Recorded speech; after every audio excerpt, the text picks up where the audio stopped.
सोचिए, एक ऐसी दुनिया जहां हमारी गाड़ियां, हमारे घर, हमारी फैक्ट्रियां, सब कुछ चले लेकिन धुआं बिल्कुल ना हो। क्या ये मुमकिन है? शायद हाँ, और इसका जवाब छिपा हो सकता है एक बहुत ही आम से तत्व में, हाइड्रोजन। तो आज चलिए इसी हाइड्रोजन क्रांति की दुनिया में उतरते हैं और देखते हैं कि ये हमारे भविष्य को कैसे बदल सकता है। तो आज हम क्या क्या देखने वाले हैं। सबसे पहले बात करेंगे कि हमें क्लीन एनर्जी की जरूरत ही क्यों है। फिर समझेंगे हाइड्रोजन के अलग अलग रंगों का मतलब क्या है। हाँ, इसके रंग भी होते हैं। हम इसकी बढ़ती इकोनॉमी पर भी नजर डालेंगे, देखेंगे कि रास्ते में क्या रुकावटें हैं, और आखिर में ये समझने की कोशिश करेंगे कि क्या हाइड्रोजन सच में हमारे कल की दुनिया को पावर दे सकता है। तो चलिए सबसे पहले मुद्दे की जड़ को पकड़ते हैं। बात सीधी सी है, दुनिया गर्म हो रही है। क्लाइमेट चेंज अब कोई दूर की बात नहीं रही, ये हकीकत बन चुकी है और हम सब पर, मतलब पूरी दुनिया पर कार्बन एमिशन कम करने का जबरदस्त प्रेशर है। इसके लिए हमें कुछ नया, कुछ क्रांतिकारी सोचना ही होगा। और यहीं पर आता है वो $1 मिलियन क्वेश्चन, बल्कि कहूं तो $1 ट्रिलियन क्वेश्चन। हम फॉसिल फ्यूल के बिना अपनी दुनिया चलाएंगे कैसे? सोचिए, हमारी पूरी मॉडर्न दुनिया की बुनियादी कोयला, तेल और गैस पर टिकी है, तो इस आदत को छोड़ें कैसे? फैक्ट्रियां, गाड़ियां, घर, ये सब कैसे चलेंगे?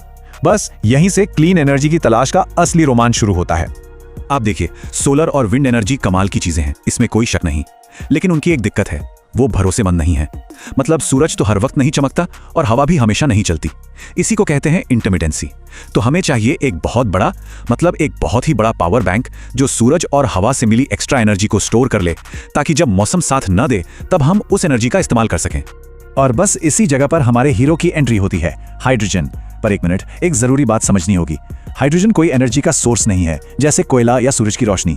ये एक एनर्जी कैरियर है। इसे आप ग्रिड के लिए एक रिचार्जेबल बैटरी जैसा समझ सकते हैं। मतलब हम सोलर या विंड एनर्जी से हाइड्रोजन बना सकते हैं, उसे स्टोर कर सकते हैं और फिर जब चाहें, जहां चाहें, उसे वापस बिजली में बदल सकते हैं। कितना कमाल है ना? लेकिन कहानी में एक ट्विस्ट है। हर हाइड्रोजन एक जैसा नहीं होता। जी हाँ, कोई हाइड्रोजन क्लीन है या नहीं, ये इस बात पर डिपेंड करता है कि उसे बनाया कैसे गया है।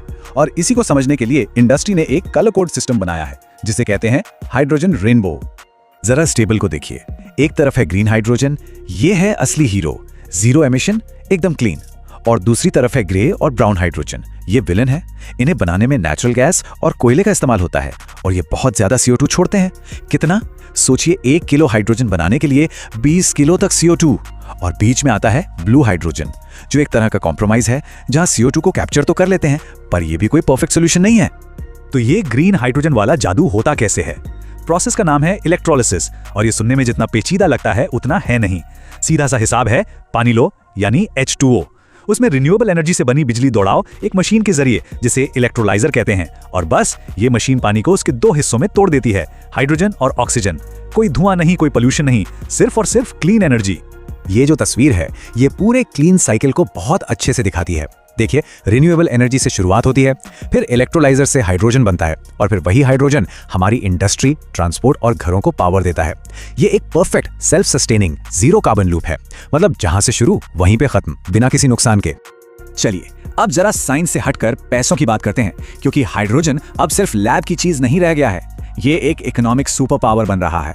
अब ये सिर्फ थ्योरी नहीं है, ये एक खरबों डॉलर की ग्लोबल इकोनॉमी है जो बहुत तेजी से बढ़ रही है। अंदाजा लगाइए, सिर्फ 2025 तक ग्लोबल हाइड्रोजन मार्केट करीब करीब $215 बिलियन का होने वाला है। ये पहले से ही एक बहुत बड़ी इंडस्ट्री है, जिससे फिलहाल ज्यादातर इंडस्ट्रियल प्रोसेस चला रहे हैं। लेकिन जरा भविष्य पर नजर डालिए, 2035 तक ये मार्केट लगभग डबल होकर $3800 बिलियन तक पहुंच सकता है। ये जो जबरदस्त ग्रोथ है, ये साफ दिखाती है कि दुनिया भर की सरकारें और बड़ी बड़ी कंपनियां क्लीन हाइड्रोजन के भविष्य पर कितना बड़ा दांव लगा रही हैं। वैसे ये सुनकर शायद हैरानी हो कि ये आइडिया कोई नया नहीं है। हाइड्रोजन का सपना सदियों पुराना है। इसकी खोज 18वीं सदी में हुई थी और हाइड्रोजन इकोनॉमी का कॉन्सेप्ट तो 1970 से चला आ रहा है। ऐसा लगता है कि दशकों के इंतजार के बाद अब जाकर टेक्नोलॉजी और जरूरत दोनों एक साथ इस पुराने सपने को हकीकत बनाने के लिए तैयार हुए हैं। यहां तक कि मशहूर लेखक जूल्स वर्न ने, सोचिए, 1874 में ही ये भविष्यवाणी कर दी थी। उन्होंने लिखा था कि एक दिन पानी को फ्यूल की तरह इस्तेमाल किया जाएगा। ये दिखाता है कि हाइड्रोजन के आइडिया ने इंसानी सोच को कितने लंबे समय से अपनी ओर खींचा है। ठीक है, सपने और भविष्य की बातें तो बहुत हो गईं, लेकिन जैसा हर बड़ी क्रांति के साथ होता है, हाइड्रोजन का रास्ता भी आसान नहीं है। इसमें कई चुनौतियां हैं। तो चलिए अब थोड़ा रियलिटी चेक करते हैं, और ये आंकड़ा शायद आपको चौंका देगा। आज दुनिया में जितना भी हाइड्रोजन बन रहा है, उसमें से 95% से ज्यादा फॉसिल फ्यूल से बनता है। मतलब वो प्रॉब्लम का हिस्सा है, सोल्यूशन का नहीं। और जो क्लीन हाइड्रोजन है, यानी ग्रीन या ब्लू, वो 1% से भी कम है। ये एक बहुत बहुत बड़ी खाई है हमारे सपने और आज की हकीकत के बीच। एक और बहुत बड़ी मुश्किल है और वो है फिजिक्स की। हाइड्रोजन को स्टोर करना बहुत टेढ़ी खीर है।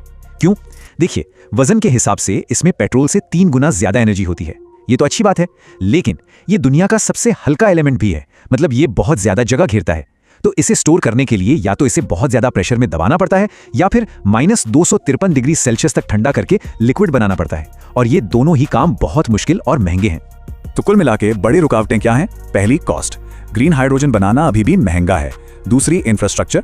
इसे एक जगह से दूसरी जगह ले जाने के लिए पाइपलाइन और स्टेशन कहाँ है? नहीं है। और तीसरी, एफिशिएंसी। एनर्जी स्टोरेज के मामले में ये अभी भी बैटरी जितना एफिशिएंट नहीं है। इन सब से पार पाने के लिए सरकार और प्राइवेट कंपनियों दोनों को मिलकर बहुत सारा पैसा और मेहनत लगानी होगी। लेकिन इन चुनौतियों का मतलब ये नहीं कि उम्मीद खत्म हो गई है। बिल्कुल नहीं। अब बात करते हैं उन जबरदस्त तरीकों की जिनसे हाइड्रोजन हमारे आने वाले कल को रोशन कर सकता है। हाइड्रोजन की सबसे बड़ी खूबी है इसकी वर्सेटैलिटी।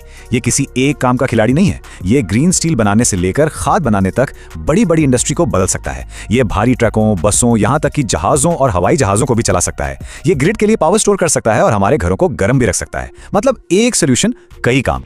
और खास तौर पर हाइड्रोजन उन सेक्टर्स के लिए गेम चेंजर है जहां से कार्बन हटाना बहुत मुश्किल है, जैसे कि स्टील इंडस्ट्री, शिपिंग और एविएशन। सोचिए, क्या कोई हवाई जहाज बैटरी पर उड़ सकता है? नहीं ना। ऐसे ही मुश्किल कामों के लिए हाइड्रोजन शायद सबसे अच्छा और कुछ मामलों में तो इकलौता क्लीन सॉल्यूशन है। और ये सब सिर्फ कागज पर नहीं हो रहा है। दुनिया की बड़ी बड़ी ताकतें इसे हकीकत बनाने में जुटी हैं। बड़ी इंडस्ट्रियल कंपनियों से लेकर नए नए स्टार्टअप्स तक सब इस दौड़ में शामिल हैं। और सबसे अहम बात, दुनिया भर की सरकारें इसमें भारी निवेश कर रही हैं, जैसे भारत का अपना नेशनल ग्रीन हाइड्रोजन मिशन। इसका मकसद भारत को क्लीन हाइड्रोजन बनाने और एक्सपोर्ट करने का ग्लोबल हब बनाना है। तो घूम फिरकर हम उसी सवाल पर वापस आते हैं, क्या हाइड्रोजन हमारी एनर्जी प्रॉब्लम का अल्टीमेट सोल्यूशन है या फिर बस एक महंगा सपना? सच कहूं तो जवाब शायद इन दोनों के बीच में कहीं है।